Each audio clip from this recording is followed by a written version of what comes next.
Rising water shivers against the steel flank as crews cast off lines and engines turn over with a deep, tidal growl. Lanterns blink out along the pier, and the vast hull slides from shadow into the pale light over the inland sea. Men on deck stand in silence, eyes on the shoreline they may never see again. The order has come. Sail south with no air cover, fight through the picket line, beach at Okinawa, and spend the last rounds as a fortress that will not move. It is a one-way mission, and everyone aboard understands it. Final instructions have been read in the wardroom at Kure and relayed to the gun decks before departure. Vice Admiral Seiichi Ito commands the force. Captain Aruga Kosaku has the ship. The light cruiser Yahagi and a screen of destroyers form up abreast and astern. The charts show a line that cuts across the East China Sea like a brushstroke, but the staff officers know it will be traced in fuel and blood. The tanks hold only enough for the outbound run. That is doctrine now. There will be no recall. On the main deck, damage control parties lay out extra pumps, wedges, and shoring timbers. Hose lines are flaked, patch kits checked, stretchers stacked by the bulkhead doors. A veteran petty officer briefs a squad of teenagers who arrived from the training barracks weeks earlier. He explains where the fire mains are, how the foam nozzles react to burning oil, how to brace for the shock of a near miss. A survivor would later remember the smell of cordite, oil, and paint mixing into a taste that sat at the back of the throat even before the first attack. Below, machinists feel the slow heave of the turbines settle into rhythm. Steam pressure holds steady. Telephone talkers repeat bearings and engine orders word for word. In plotting, navigation teams check fixes against islands sliding by in the morning haze. Wireless operators listen to a sky that grows more crowded with every mile, faint American call signs stitched across the static. Reconnaissance has certainly marked the sortie. Task Force 58 will be coming. On the anti-aircraft platforms, loaders rehearse the feed of magazines into triple mounts. Directors swing, search sectors are assigned, and gunners memorize the angles where the ship's own superstructure creates blind spots. Officers circulate with a final reminder. Hold fire until the attack runs are committed. Save ammunition for torpedo bombers. Expect simultaneous axes. Mailbags lie sealed in the compartment by the chaplain. Personal effects are tagged for collection. A bosun's mate moves along the deck handing out rice balls and canteens, an old ritual for a long action. On the bridge, Ito studies the wake, then the horizon, then the orders again. There is no flinching in the text. Proceed at best speed. Engage. Ground the ship at Okinawa. Continue the fight until destroyed. A rescue swimmer from one of the escorts would later describe watching the great hull lift and roll to the long ocean swell as if testing its own balance. He remembered the way the sun struck the pagoda mast and made it look almost calm. Then the formation tightened, signal flags cracked in the wind, and the bows turned south. The last cruise had begun. They called it a sortie, but every officer on the bridge understood it as a one-way course. In early April 1945, the Naval General Staff pushed a desperate plan across the table. Battleship Yamato, with light cruiser Yahagi and a screen of destroyers, would run south at flank speed, thread the East China Sea, and drive straight into the cauldron off Okinawa. With fuel bunkers filled only for a single passage, the force would beach itself on the island's western shore and fight as a fixed coastal battery until destroyed. Vice Admiral Seiichi Ito argued the futility, then accepted command when refusal meant nothing. Staff briefings reduced the grand symbol of the fleet to a final tool. Draw American air power away from the beaches, buy hours for the infantry, make the enemy bleed for every yard. Survivors later described the tone on the mess decks as quiet and disciplined. Word spread that the ship would not return to Kure. Men checked life jackets, stowed personal effects, and studied damage control stations with a focus born of certainty. Engine room hands remembered the heat of turbo rooms as the plant came to battle readiness. Steam lines singing and gauges trembling above rated pressure. On the weather decks, handlers loaded the last stocks of anti-aircraft shells and sealed the lockers.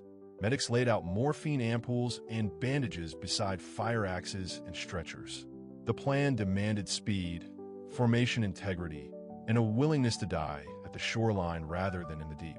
Navigation teams plotted a track that hugged weather and distance, avoiding known submarine pickets while acknowledging that American search planes would find them once they cleared the Bungo Sado.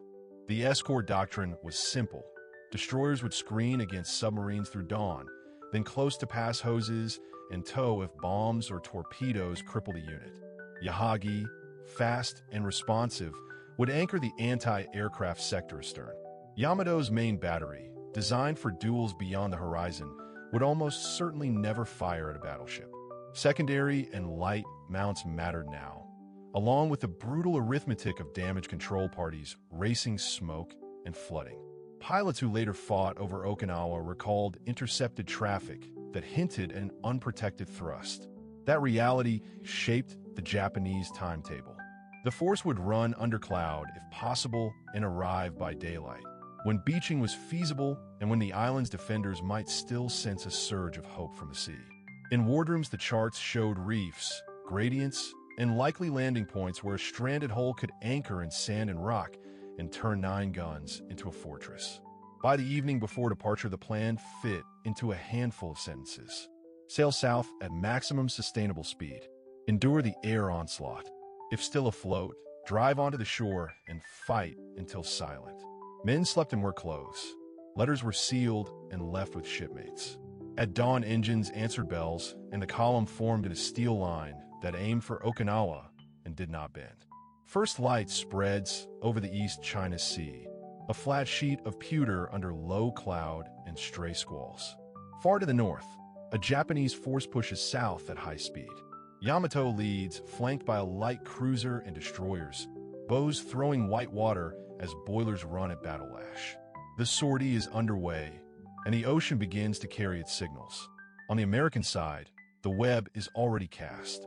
Radar pickets near Okinawa sweep the horizon.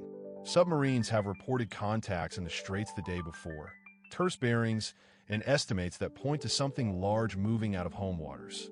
Before sunrise, search orders ripple across Task Force 58. Avengers and Hellcats stand ready. Farther back, long-leg patrol planes ride the wind, radios tuned for a single word that will open the day. A patrol crew breaks through a gap in the weather and sees it first. Tiny silhouettes resolve into a long battle line that should not be at sea without air cover. The observer steadies binoculars against the frame, counts masts, counts funnels, notes the spread of the wakes, the way the lead ship shoulders aside the sea with a mass that dwarfs the rest. Contact reports go out in clean, drilled phrases. Bearing, course, speed, composition. The net tightens.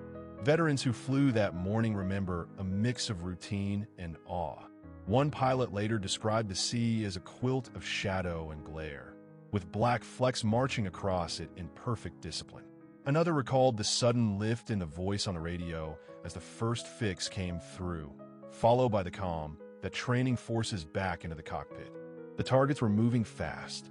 They would not be lost again. On carriers east of Okinawa, deck crews race. Arming lists come alive. Torpedoes are rolled from racks, fuses checked, fins pinned. Bomb carts clatter against plank decks. The first launch cycles begin. Wind over the bow, throttles advancing, aircraft lifting into the broken morning. Above the contact, the patrol plane holds at distance and altitude, updating vectors. The Japanese column yaws and closes ranks, smoke streaming under the cloud deck. Yamato's superstructure throws a distinct profile even at range, a dark citadel planted in white spray. The crew logs the time of sighting and the weather, details that later fill after-action reports and museum displays. By mid-morning, the reconnaissance phase is complete. The American force knows where to go and how fast to get there. Pilots study the plotted track and listen to the brief, approach altitudes, attack bearings, timing to split the screen. The men who found the enemy peel away and clear the airspace for the first strike groups. Behind them, the carriers continue to launch, the sea now a runway, feeding a single purpose. The day has taken its shape. The last sortie of Yamato is no longer a rumor. It is a set of numbers on a map, a moving point pressed under relentless eyes, and it is about to be met. Steel without a screen is the feeling that settles over the formation as it clears the Bungo Strait and bends south into the open swells. Yamato leads, the light cruiser Yahagi astern, a thin ring of destroyers spread wide. There is no carrier overhead, no fighter umbrella, only a ceiling of gray cloud and the steady chop of the East China Sea. On the signal bridge, men work by hand flags and lamp. Radio silence holds. Lookouts rehearse the same scan again and again. Every man knows the escort is too light for what lies ahead. Damage control parties drill without pause. Hoses are uncoiled, pumps checked, splinter mattresses stacked along passageways. Ammunition crews pass crates of 25mm belts, hands already raw from metal edges. The big 127mm mounts traverse in slow tests, crews counting off fuses and deflection settings. A petty officer who would later survive remembers the taste of cordite in a ship that had not yet fired a shot that day, and the knowledge that once the American planes came, there would be no respite. On the bridge, the chart shows a line that ends at Okinawa's western shore. The plan is brutal in its simplicity. Run south at best speed, fight through the airstrikes, beach the flagship, and turn the 9 main guns into a coastal battery until fuel, shells, or men are gone. Officers say little. Orders are crisp, routine, almost calm. Below, machinists listen to the change in vibration as revolutions increase, then settle. Deep in the hull, men note the faint list from stored fuel and the protective flooding already taken aboard. A veteran destroyer sailor would later describe the escort screen as a fence made of string. 8 ships to watch every bearing, to mark submarine contacts, to bring up survivors if the worst came. One of those destroyers already struggles astern with engine trouble and will never rejoin. The rest adjust station at each report from the air search radar, a thin electronic veil against an enemy that owns the sky. Lookouts call contrails far off to the east. Sun breaks through in shards that flash on spray and gun shields. Messmen carry rice and fish to stations because there will be no formal meal. In ready rooms on the American carriers, pilots are reviewing attack diagrams. Here the men on deck study only the sea and the horizon. A bosun runs his hand along a lifeline and thinks of the cold shock of oil and water. He has seen ships die by air before. He knows the first torpedo will not be the last. Yamato drives on, immense, perfectly trimmed, yet curiously alone. Steel without a screen. A fleet in numbers, a squadron in strength, a single target in the eyes of the enemy. The wake stretches white behind her, a signature that points the way for those who are coming. Low clouds tear open as the strike group reaches the plotted intercept. Radio discipline holds tight, only clip confirmations. The Hellcats fan out ahead and high, scanning for bandits that never come. Below, the Avengers step down into attack order, wings heavy with torpedoes that drag the nose and demand patience. Far to port, the formation catches the first glint of a bow wave, knifing across the slate sea. A dark mast follows, tall pagoda mast, mismatched escort wakes. Target confirmed. From altitude, the battleship seems slow and stately. At 500 feet, it becomes a living machine. Barrel clusters flash in ragged salvos, muzzle shock rippling the water, puffs of black and white blossom into a ceiling that moves and thinks and kills. Hellcats rake ahead, stitching the forward mounts and directors to disrupt aim. The Avengers hold steady. Every second lost to weaving is distance the enemy steals for a turn that could spoil the torpedo tracks. Veterans later describe the feeling as a tunnel that closes behind you. The wind hammers the canopy. The deck rises into sight, and the ship begins to heel as her captain orders a hard turn to comb the tracks. Attack leaders call for one-side saturation. Drive the list. Make the pumps lose the race. Torpedoes drop in sequence, gray cylinders skipping into white scars, fins biting, wakes blooming straight and merciless. A survivor from the escorts remembers the first cold shock through the hull as a sound more than a feeling. A deep iron cough, then a shiver that runs the length of the deck. On the flagship, men brace at the rails and watch the torpedo wakes angle in. One strikes port amidships, another far aft. Columns of water leap higher than the bridge. The ship answers with a slow, stubborn roll. Damage control teams flood counter compartments, rig shoring, pass hand pumps along corridors already slick with fuel oil. Bombers dive through the flak gate. Near misses throw green water across the forecastle. One bomb punches into the superstructure, tearing aerials and spraying fragments across fire control. The Hellcats circle back to strafe the gun tubs, where loaders work bare-handed through smoke and steam. A gun captain on the big ship shouts bearings until his voice breaks, and the pointer keeps his hands locked on the wheels. The second wave arrives before the first echoes fade. More torpedoes fan toward the same wounded side. The turn that saved the ship from the first pattern now holds it in the path of the second. Another hit. The roll deepens. Speed bleeds away. Spray that once flew clear now licks the casemates. Crewmen drag hoses through listing passageways, breathing through rags to keep out the oily air. Ammunition crews break open crates with knives and boots, past shells and chains that falter as the deck tilts. Pilots report a black smear spreading downwind. Radio calls switch to battle damage codes and fuel states. Still the formation presses, methodical, unhurried, trained to grind at the point of failure. The big ship fights back with everything that moves. Tracers arc and wander, then sag as the power stutters. When the last Avengers climb out, the wakes behind them lie like chalk lines across a lesson finished. Behind, the giant staggers on a beam sea, listing hard to port, still firing, still alive, but marked by the first contact that decided the end. Avengers and Helldivers do not hunt randomly in the East China Sea. They arrive in disciplined waves, each with a task that fits into a larger geometry of destruction. Fighters descend, first to rake the decks and silence fire directors. Pilots later recalled the roiling curtain of tracers as walls more than lines, a living hazard that had to be carved open for the torpedo teams.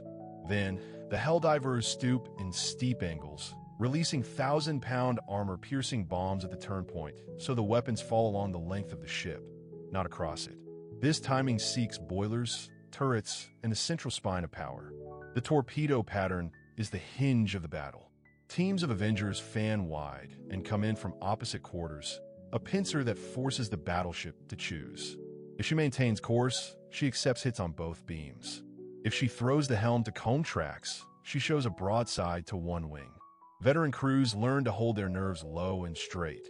Wooden drag rings steadying the Mark 13s for drops under 200 feet and at short ranges. Fuses are set shallow to bite beneath the armor belt and into the vulnerable length between frames. Yamato tries to run at 22 knots and swings hard to starboard to cut the first tracks. That maneuver opens the port side. Torpedoes strike along the engineering spaces and aft of the mainmast. Survivors later described the ship shuddering not as a single blow, but as a drumroll moving underfoot, bulkheads flexing, lights dying in patches.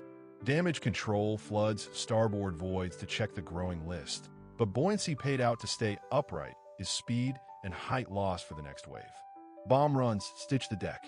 One bomb punches near turret roof, showering fragments that cripple nearby anti-aircraft crews. Another drives through lighter plating aft and sets fires among ready-use lockers. Hellcats and Corsairs slash back across the wakes to strafe gun tubs, knocking out directors so the next torpedo sections can ride in through thinner flak. Each element makes the following element more lethal. This is the logic of the pattern. The second torpedo cycle is timed to arrive as counterflooding deepens draft. Now, the waterline sits lower and the turn rate is sluggish. Hits cluster again to port, and the list grows beyond what pumps can arrest. The ship fights her own angle, guns losing traverse as elevation becomes geometry, not choice. Avengers peel away with fuel nearly gone, and crews glance back to see a wounded Colossus trailing a ragged slick, her wake kinked by the last hard turn. By the hour mark, the pattern has done its work. The target is slower, lower, deaf in places where orders must be heard. Bombs have cratered airflow and power. Torpedoes have unzipped compartments, and the sea begins to take command. The strike is not a single hammer blow, but a measured sequence, each stroke placed where the last one weakened the grain. Fires lift from the boat deck, and the ship answers with a deep metallic groan. The first torpedo hit has walked water through compartments we once called dry and safe. Damage control teams run with shoring timber, wedges, and canvas, passing along the catwalks by hand because the hose lines have lost pressure where the fire main is shattered. Sound-powered phones crackle. Counterfloods starboard. Sound from SMs. Keep her upright. Men slide on oil and spray, hauling portable pumps that cough and catch. They drive suction hoses into black water, blooming up the ladders.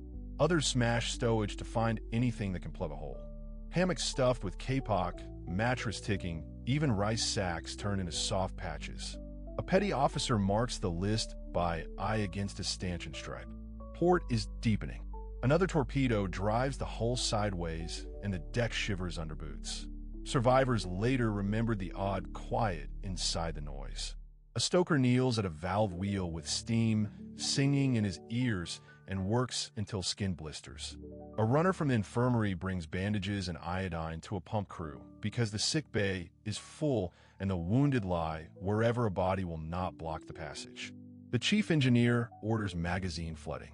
The valves answer slowly. When power dies on a section, sailors pass the order by voice down the ladder wells, step by step.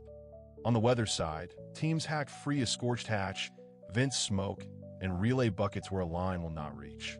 Foam clings to hot steel, turns gray, slides away. Shell hoists rattle as fragments cut through trunking. Electricians strip cable and jury rig lamps so men can see the water line climbing on a bulkhead. A coxswain leads counterflooding aft, filling starboard voids to fight the roll. The ship steadies for a minute that feels like an hour. Bombs fall again. Plates pant. Rivets ping into the dark. Someone remembers the taste of salt and paint. Another remembers the smell of wet cordite. The list returns cruel and smooth, as if the sea has taken the helm. Pumps sputter dry, then drink again, too small against the weight pouring through torn frames. A final order passes across the tilted deck. Keep the fires back. Keep the water out. Keep her alive. Men keep working until the deck becomes a slope and the sky becomes the floor and the ship turns from a fighting machine into a mountain of steel slipping beneath their hands. Sea spray whips across open decks as the escort screen takes shape around the giant in the center. Light cruiser Yahagi runs lean and fast to starboard. Destroyers spread in a protective arc that is never truly wide enough. Lookouts call bearings. Engineers keep boilers straining, and gunners test traverse as the first black dots grow on the southern horizon. The Fast Carrier Task Force has found them. The escorts know what that means. Hold your course, keep the wake tight, be ready to make smoke. Avengers and Helldivers come in layered waves. Yahagi throws her helm over to comb the torpedo tracks, but white plumes climb too close. A shudder runs through her hull as a hit bites amidships. Power fades, shafts seize, and the agile leader turns into a drifting target. Survivors would later remember the moment the vibration died under their boots, the way the ship seemed to exhale before the next hammer blow arrived. Damage parties rig shoring, pumps fight rising water, and ammunition men pass shells by hand while the ship loses way. On the flanks, the destroyers fight like knife fighters in a ring of fire. Hamakaze vanishes in a tower of spray and black smoke, a magazine touched off by a clean torpedo strike. Isokaze is raked and crippled. Kasumi burns from stem to stern, men hauling hoses through corridors glazed with steam. Suzutsuki takes a bomb forward that shears away her bow. She refuses to die. Her crew backfloods, counterfloods, and drives the ship astern, steering by engines while the sea pours through a jagged wound where the forecastle used to be. Pilots report the escorts as priority targets, and the pattern shows in the water. Torpedoes bracket turning points, forcing the destroyers to decide between exposure and collision. The narrow hulls leap and stagger, guns tracking through sheets of spray as 5-inch mounts and machine cannons spit back at diving aircraft. Fuyuzuki is shaken by near misses that peel plates and rupture lines. Hatsushimo threads boiling wakes and smoke curtains to pull men from oil slicks. Lifelines tangled with shreds of canvas and splinters of deck planking. The escorts by minutes and cables of sea room with steel and lives. Their captains choose to screen or to save, and often try both. Some scuttle crippled sisters rather than let them burn. Others lay smoke that clings low and gray across the waves, a moving wall that hides nothing from a pilot dropping through cloud at 200 knots. By midday, the formation is a broken geometry, leaderless knots of ships ringed by foam and wreckage. Yahagi rolls to a halt, settles, and slips beneath the chop. Around the place, she vanishes. Rafts and men drift in a carpet of fuel. Rescue destroyers reverse down the wind, nets trailing, crews heaving survivors over the side and straight onto stretchers. Salt stings, open burns, oil clots in the lungs, and yet hands still pass canteens, still secure bandages, still search the swells for one more head. When the giant in the center takes her final hits and turns turtle, the escorts that remain feel the concussion as a heavy tremor through the sea. They turn north, torn open and shock-stunned, carrying the living and a last account of a day when the screen bled to the limit and held long enough for history to close its hand. The sea turns uneven under Yamato as the torpedo pattern closes from port bow. The first hit is a thud rather than a crack, a shove that rolls through steel and bone. Plates bend, seams groan, compartments darken as breakers trip and water forces itself into cable runs. The list begins as a suggestion, 5 degrees, then 9, then more. Engine room ratings shout bearings, pump numbers, flooding levels. Counterflood starboard, the order snaps down the voice pipes, and valves spin, but the ocean is faster. Another spread finds amidships, low and cruel. Fuel oil smears the decks, slick under boots. The port boiler rooms go blind with steam and salt. One shaft slows, then another. Speed bleeds away, and with it the thin shield of maneuver. Above, bomb bursts hammer the superstructure and send a rain of hot shards across rangefinders and ladders. Below, the engineers fight for buoyancy with wedges, shoring, and prayer. Survivors will later remember the heat and the tilt most of all, the way the ship became a hillside, the way tools slid and men with them. The list passes 15 degrees, and the guns cannot hold elevation.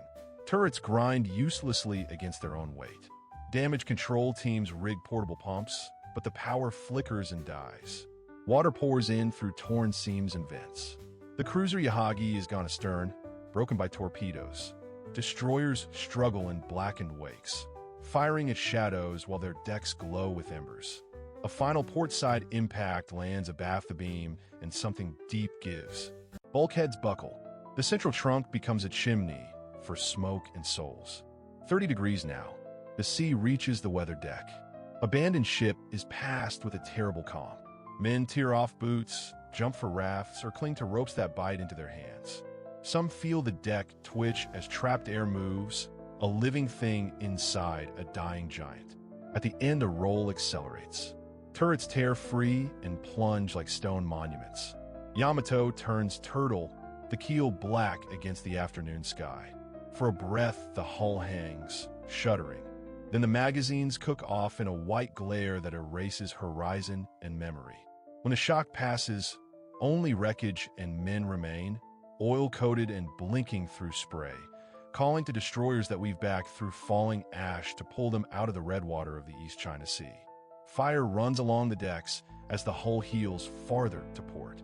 The sea is a mirror of oil and flame. Aircraft peel away and the roar fades, replaced by the groan of steel as the battleship turns past the point of recovery.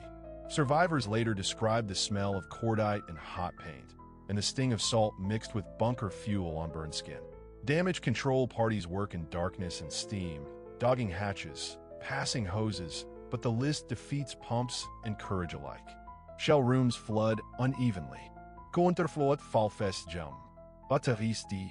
The ship shudders and pauses, then rolls again with slow, implacable force. A bosun's mate remembers clambering over the anti-aircraft mounts, knees sliding on brass and blood. Another sailor recalls the sky as a smeared dome of smoke with brief, white gaps where sunlight tears through. Orders to abandon ship carry along the wind, repeated by hoarse voices and hand signals. Men cut free rafts, some step into the sea, Others hold until the last second to avoid the inward drag of the rolling deck. As the capsize begins in earnest, the great turrets wrench free and plunge, sending shock through the hull. Air explodes from compartments and geysers. The keel shows black and glistening, massive and alien above the waves. For a breath, the inverted hull seems to hang there. Then the heart of the ship goes. A deep internal flash, then a vertical column of fire and iron. The magazine lets go in a flower of orange and black that climbs into the afternoon. Survivors speak of the heat on their backs, even while floating 1,000 meters away, and of the rain of steel and splinters that follows. Silence returns in fragments. Only the hiss of burning fuel and the slap of small waves against bits of wreckage remain. Destroyers on the horizon begin to pick their way toward the oil slick. Engines throttled back, lookouts shouting when they spot a hand or a face. Less than 300 will live to tell it.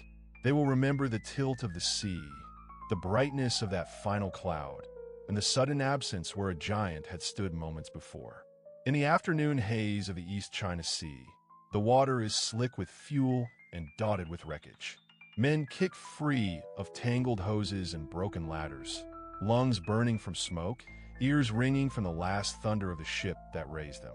The great hull has rolled and vanished, leaving only heat, stinging spray, and a snow of scorched paper. Survivors remember the taste of oil and metal on the tongue, the shock of sunlight after hours below decks, and the silence that followed the final roar.